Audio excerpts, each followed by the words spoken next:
Morning, afternoon, or evening, depending upon the time of day for you. Thank you for taking the time to spend a few minutes with me. I hope you find the experience entertaining as well as educational. Before I begin, let me tell you a little about myself.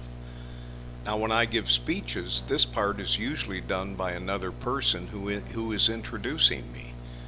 So you'll pardon me if this sounds a bit pretentious, but my advisors have told me this is what I should say. My name is Jhon. I'm a speaker, seminar workshop facilitator, and a senior global executive management leadership consultant. I have over 4 decades of experience with organizations ranging in size from a few hundred employees to hundreds of thousands worldwide. My clients include Honda, Toyota, General Motors, the Goodyear Tire and Rubber Company, Royal Dutch Shell, Australian Teleservices Association, IBM, Lockheed Martin, ESI International, Computer Task Group, and numerous small and mid-sized enterprises. My industry experience is extensive and includes automotive, financial services, oil and gas, healthcare, employee benefits, mortgage banking, manufacturing, distribution, construction, real estate, insurance, and others.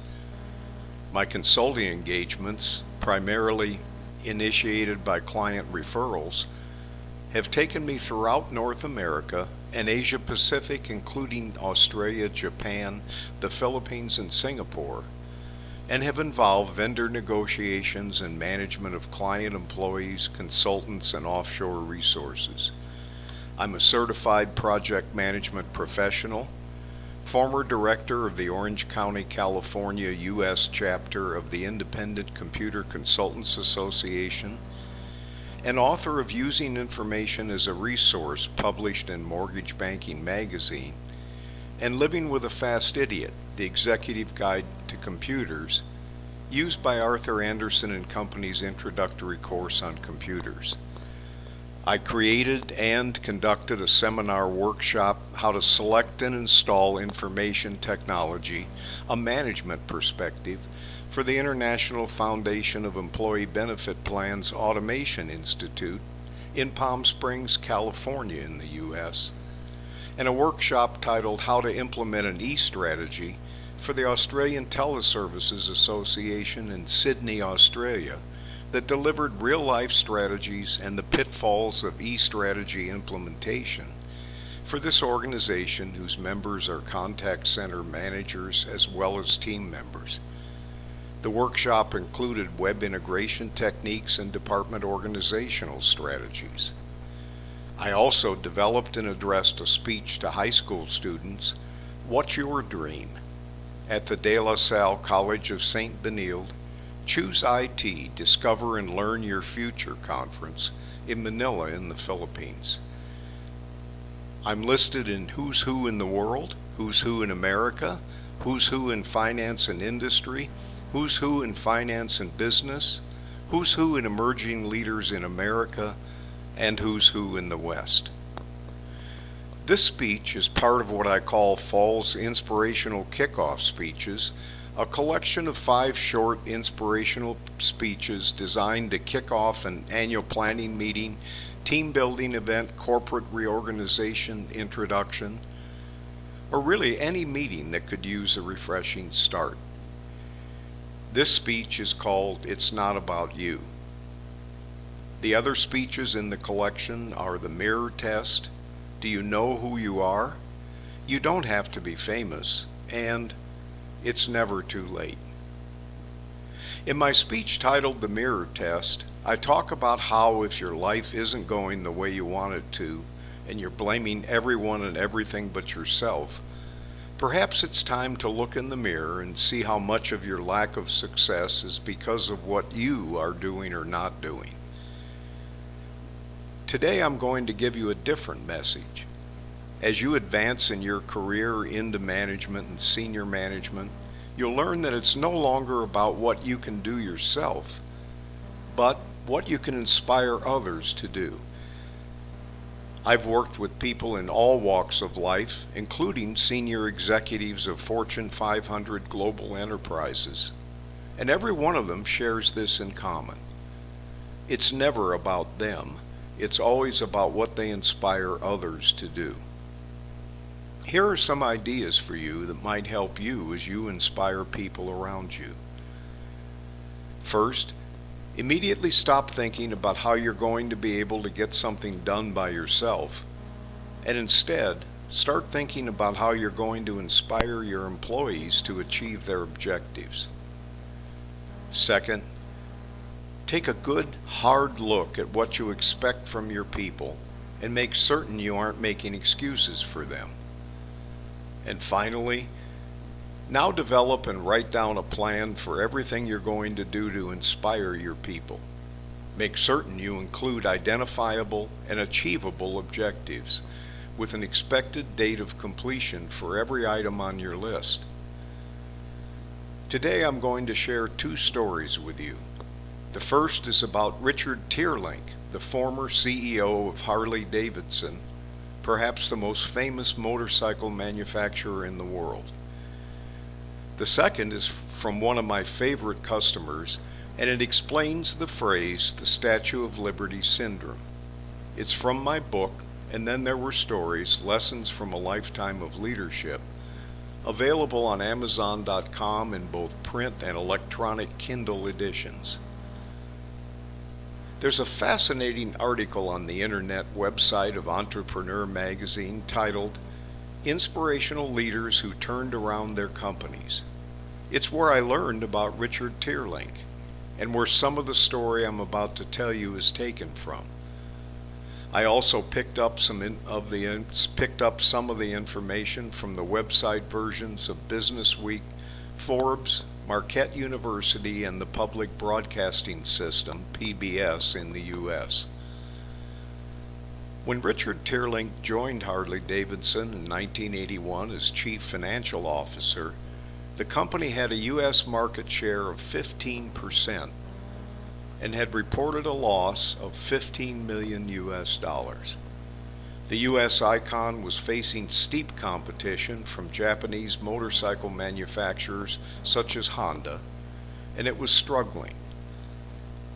Named CEO in 1989, Teerlink returned the company's focus to increasing quality, improving service to customers and dealers, and producing world-class heavyweight motorcycles.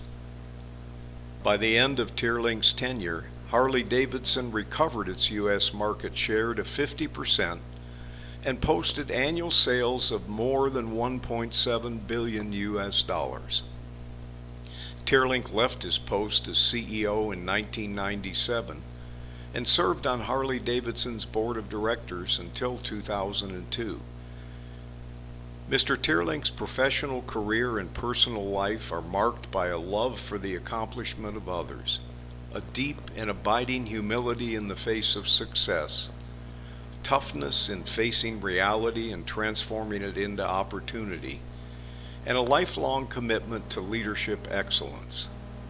His vision of leadership places people at the center because, as Mr. Teerlink frequently states, people are the organization's only sustainable competitive advantage. Harley-Davidson hired Mr. Teerlink as Vice President and Chief Financial Officer in 1981 when Harley's leadership agreed to radically reshape the corporate culture. Over the next decade, Mr. Teerlink provided the vision, commitment, and leadership that threw out standard management practices of command and control and replaced it with a set of operating principles and an organizational structure based on collaboration, teamwork, and mutual respect. During Mr. Teerlink's tenure, Harley-Davidson rebuilt its famous brand based on 5 core values: tell the truth, be fair, keep your promises, respect the individual, and encourage intellectual curiosity. As Peter Singh, founder and chair of the Society for Organizational Learning, states, Because of Rich's commitment to build a company where people are the center of the enterprise rather than an input or an expense, Harley's brand has come to stand not just for Made in America, but for people connecting with one another. Since retiring, Mr. Teerlink regularly speaks to corporations, organizations, and educational institutions all around the world. He supports numerous organizations committed to the development of people. He is a champion and advocate for Marquette University's College of Professional Studies, responsible for the unique educational partnership between Harley and the college that allows employees to pursue their degree in leadership studies at the corporate headquarters. Because of his commitment to leadership excellence and to creating an ethos of service and lifelong learning throughout our community and our world, Richard F. Teerlink was commended for the Marquette University degree of Doctor of Laws on May 22, 2005. To give you a better idea of how Mr. Teerlink thinks and manages, here are some of experts from his interview in 1998 on the U.S. Public Broadcasting System, PBS, Frontline television documentary series titled, "Does America Still Work?" Question: well, what's going on out there at Harley-Davidson? Teerlink: what's going on out there are two things. We've got customers who want products and we're not doing a very good job of satisfying them.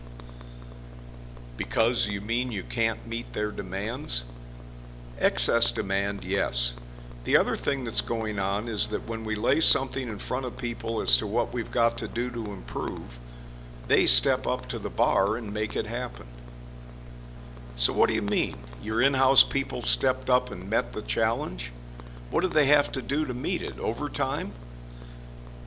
Some was overtime, but it was looking at the way we work and the way we work together, changing those things that we can do more efficiently and more effectively, rather than just keeping business as usual. Too much of business today is business as usual. Even though we're in dynamic change, you don't find a lot of necessary change going on in the process. There's a cliche, and I know you guys subscribe to it, and you see it everywhere, this idea of continuous improvement. Does it really work at Harley? Constantly improving the production process? Our indicators say that it's alive and well. We don't beat it to death with 5,000 different ways of measuring it, but if you measure the units we produce per 1,000 hours, that's certainly been improving on an ongoing basis. Our costs have been improving. We believe you have to continuously improve. Who spearheaded this idea, or was it a management group? Von Beals was our chairman, and obviously he was the orchestra leader, but it was basically a set of people who decided that we had to do things differently, and then working through the total organization and not having heroes. I don't think we believe in superheroes at Harley. What we'd rather recognize is that we've got a bunch of people who are all trying to do great things, and we as leaders have to create the environment for that to happen. How does that specifically happen? You hear management consultants talk about this all the time, as well as business philosophers. They use the language you're using and they say everybody should do it. But how did you make it work? Because a lot of companies aren't making it work. Well, we had an advantage. It was called survival back then. And so when you're surviving, it's easier to say, if we don't do this, we're not going to be here. But the real issue for a company comes when you have survived, and that is not to get complacent. What we have to do is continually renew. We have to have continuous improvement. So then you start to devise approaches that support the efforts of people. And you support the efforts of people by letting them know what's going on. And if they have a clear understanding of what's going on, they'll do the right thing in most cases. How many of your good ideas come from the workforce itself? I'd guess all good ideas come from the workforce because we're all part of the workforce.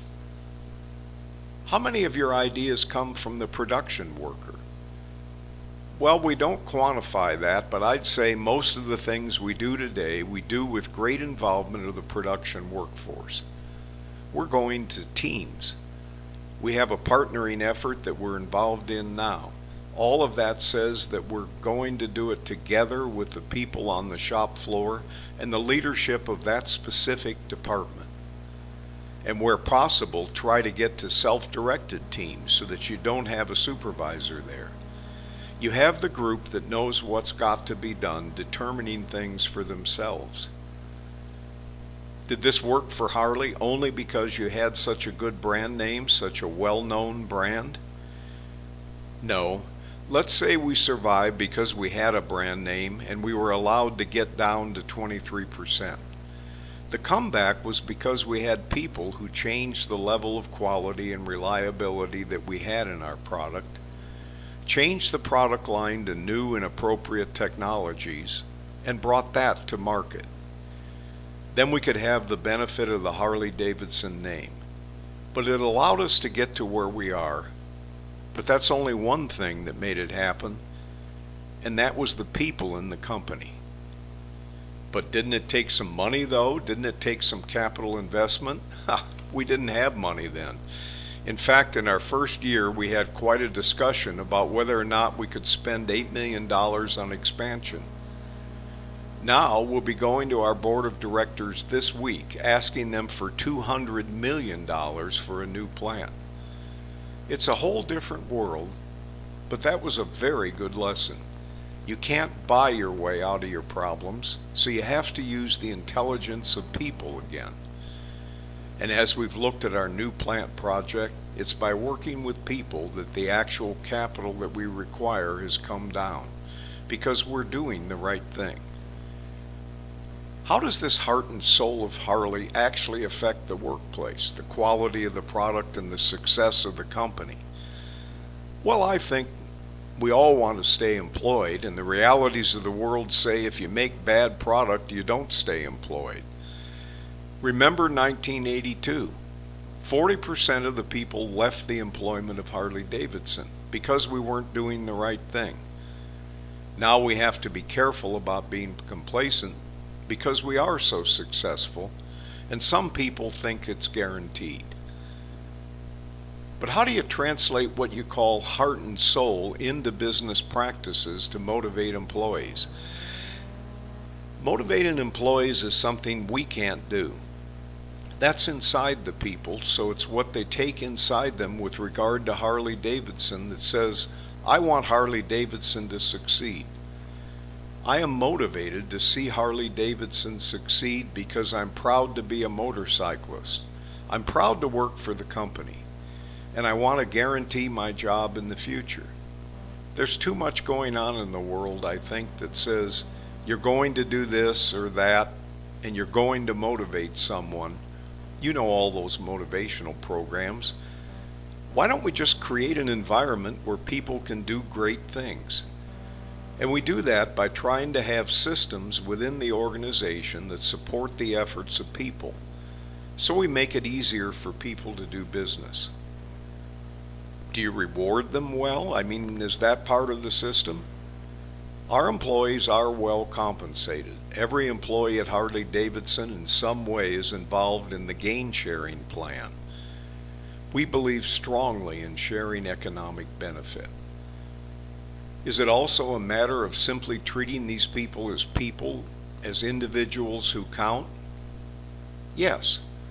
We have what we call a business umbrella, and it's part of our business process that says this is the way we want to run our business. The first circle on that is a set of values. Tell the truth, be fair, keep your promises, respect the individual, and encourage intellectual curiosity. This sets the stage for how we treat people. Now, we don't do it right all the time, but by expressing it and by working through it, I think we start setting the context for how we treat people. A lot of corporate leaders these days, perhaps they feel under the gun, but a lot of them say business does not have a social responsibility. Well, they may not feel they have a social responsibility, but if they ignore the powers of society, they'll be out of business because society can complain to government, and then government can regulate, and government can do the one thing they do very well, and that's over-regulate, and that will hurt your business. Doesn't Harley have a sense of social responsibility? We have a strong sense of social responsibility. We're in this building here today because we will not move our headquarters out of the edge of the inner city of Milwaukee because it's part of our heritage, and that's very important. We support many, many activities here in the inner city of Milwaukee, as well as the other locations where we have plants. But don't you pay a price for that? Couldn't you make more money if you moved to an area where labor was cheaper or you didn't have a union shop? If you view that the objective is only to make money, yes. But we view what we have to do is balance stakeholder interest. We have 6 stakeholders and we have to serve. The investor is one, a very important one. We also have employees, and we have customers, and we have suppliers, and we have government and society. And we have to try and deal with all of those, not just one. Because if all I worry about is the bottom line and abuse my employees, I'm not going to have a quality product. By the same token, if I overpay my employees and can't get the price from my customer, I don't have a job. So the real test of the management is how do you balance all those things? And they're never in balance, but you do your best. Do a lot of companies subscribe to this notion? A lot of corporate leaders today say stakeholders in corporations is a bunch of bunk. There's only one stakeholder, and that's the shareholder, and they're entitled to their view. The question is, do they feel any way responsible for the people who generate the money to pay the shareholder, the employee and the customer? We could increase our prices 15% today, and every dollar of that would go down to the bottom line, and we would sell every unit we manufacture. I told you about our values before. That's not fair to our customers, so we don't do it. Do you think the other attitude is just bad business? Yes, we do. We're long-term and we want to stay in business. We want to be here for our 100th anniversary in 2003 and our 200th anniversary in 3003. But we have to be very careful that we balance. It's very easy to get caught up into touchy-feely soft stuff and see how everyone feels good. We still have to make a very good return, and if you look at the returns that we've had, they've been excellent. By the same token, if you look at the compensation that we pay our employees, it's excellent. You know, it's balancing and it's fairness, and I would have great difficulty saying that all I care about is the bottom line, because I think I'd make some dumb decisions that way. Others might be smarter than I am, I just can't handle it that way. Can most business do what Harley's done, adopt that attitude and succeed? I think they can. I think that respecting employees will allow you to get better productivity out of those employees. There's always the cost of the manufacturing that you have to worry about, and if you can't do it and be competitive, and a lot of companies can't, then they have to move and they have to make that decision. We at this time are not in that position, and we haven't had to do that. Do too few corporations in America think your way? Do too many of them think narrowly? I don't have any idea. I know where we're coming from, and I know what we believe in. For us, it's the right thing to do, and for someone else, it might not be the right thing to do because they have different kinds of pressures than we do.